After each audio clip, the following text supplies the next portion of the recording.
Hi, welcome back to Megha's kitchen. നമ്മളിന്ന് തയ്യാറാക്കാൻ പോകുന്നത് കപ്പളങ്ങ വെച്ചിട്ടൊരു അച്ചാറാണ്.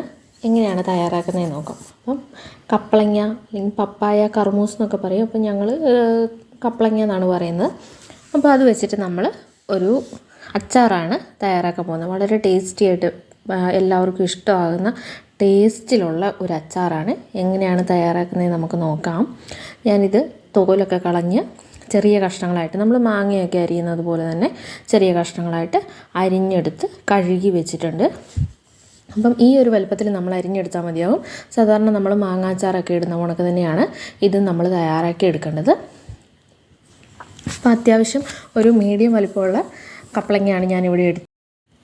ഇനി ഇതിലേക്ക് ചേർക്കാൻ ആവശ്യമായിട്ട് ഞാൻ 2 പച്ചമുളക് ചെറുതായിട്ട് അരിഞ്ഞു വെച്ചിട്ടുണ്ട്. പിന്നെ 2 തണ്ട് കറിവേപ്പില എടുത്ത് വെച്ചിട്ടുണ്ട്. പിന്നെ വെളുത്തുള്ളി, ഇഞ്ചി എടുത്ത് വെച്ചിട്ടുണ്ട്. വെളുത്തുള്ളി നമുക്ക് അച്ചാറിന് നല്ലതാണ് എത്ര ഇട്ടാലും. അപ്പോൾ ആവശ്യത്തിന് വെളുത്തുള്ളി എടുക്കാം. പിന്നെ വലിയൊരു കഷ്ണം ഇഞ്ചി ചെറുതായിട്ട് അരിഞ്ഞെടുത്ത് വെച്ചിട്ടുണ്ട്. ഇനി നമുക്ക് ഇത് തയ്യാറാക്കാൻ ആവശ്യമായിട്ടുള്ള ഒരു പാന് ചൂടാകാൻ വേണ്ടിയിട്ട് വെക്കണം.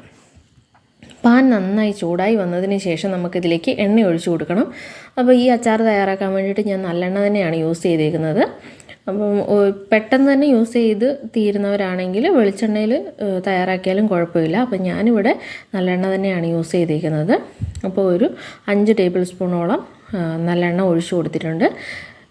എണ്ണ നന്നായിട്ട് ചൂടായി വന്നതിന് ശേഷം നമുക്കിതിലേക്ക് കടുക് ഇട്ട് കൊടുക്കണം. കടുക് നന്നായിട്ട് പൊട്ടിയതിന് ശേഷം നമുക്കിതിലേക്ക് ഒരു 2 വറ്റൽമുളക്, 2 അല്ലെങ്കിൽ 3 വറ്റൽമുളക് 2ആയിട്ട് മുറിച്ചിട്ട് നമുക്കിതിലേക്ക് ചേർത്ത് കൊടുക്കാം.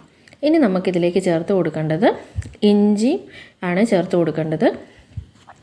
ഇഞ്ചി ചെറുതായിട്ട് അരിഞ്ഞ് ഞാൻ ചതച്ചിട്ടൊന്നുമില്ല, അതേ കണക്ക് തന്നെയാണ് ഇട്ട് കൊടുത്തിട്ടുള്ളത്. ഇനി നമ്മൾ മുറിച്ച് വെച്ചിരിക്കുന്ന വെളുത്തുള്ളിയും കൂടെ ഇതിലേക്ക് ചേർത്ത് കൊടുക്കാം. അതേപോലെ തന്നെ എടുത്തു വെച്ചിരിക്കുന്ന പച്ചമുളക്, കറിവേപ്പിലയും കൂടെ ഞാൻ ഇതിലേക്ക് ചേർത്ത് കൊടുത്തിട്ടുണ്ട്.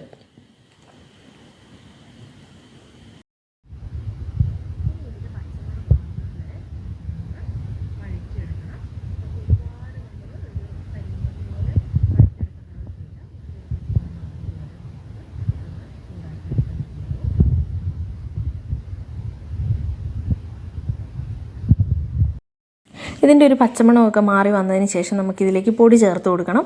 ഈ സമയത്ത് നമുക്ക് വേണമെങ്കിൽ ഒന്ന് ഫ്ലെയിം ഓഫ് ചെയ്ത് കൊടുക്കാം, അല്ലെങ്കിൽ സിമ്മിലേക്ക് ഇട്ടിട്ട് വേണം പൊടി ഇട്ട് കൊടുക്കാൻ വേണ്ടിയിട്ട്.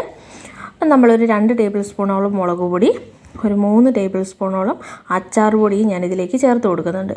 ഇനി ഇത് നന്നായിട്ടൊന്ന് നമുക്ക് വഴറ്റിയെടുക്കണം. അപ്പോൾ പൊടി കരിഞ്ഞു പോകാതിരിക്കാൻ വേണ്ടിയിട്ട് നോക്കണം.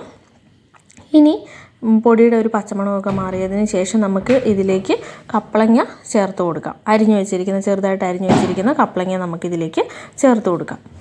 ഇനി ഇത് നന്നായിട്ടൊന്ന് മിക്സ് ചെയ്തെടുക്കണം. പൊടി ചേർക്കുന്ന സമയത്ത് നമ്മൾ ഫ്ലെയിം ഓഫ് ചെയ്തിട്ടുണ്ടെങ്കിൽ കപ്പളങ്ങ ചേർത്ത് കൊടുത്തതിന് ശേഷം നമ്മൾ ഒന്ന് സിമ്മിൽ അല്ലെങ്കിൽ മീഡിയം ഫ്ലെയിമിൽ ഇട്ട് കൊടുക്കണം. അതിന് ശേഷം നമുക്കിത് നന്നായിട്ടൊന്ന് മിക്സ് ചെയ്ത് കൊടുക്കാം. മിക്സ് ചെയ്തതിന് ശേഷം നമുക്ക് ആവശ്യത്തിന് ഉപ്പും കൂടെ ചേർത്ത് കൊടുക്കാം. അപ്പം ഇതുവരെ ഞാൻ ഉപ്പൊന്നും ചേർത്ത് കൊടുത്തിട്ടുണ്ടായിരുന്നില്ല.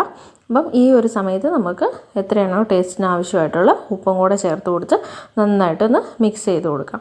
ഇനി ഇതിലേക്ക് നമ്മൾ ചേർത്ത് കൊടുക്കുന്ന വിനാഗിരിയാണ്.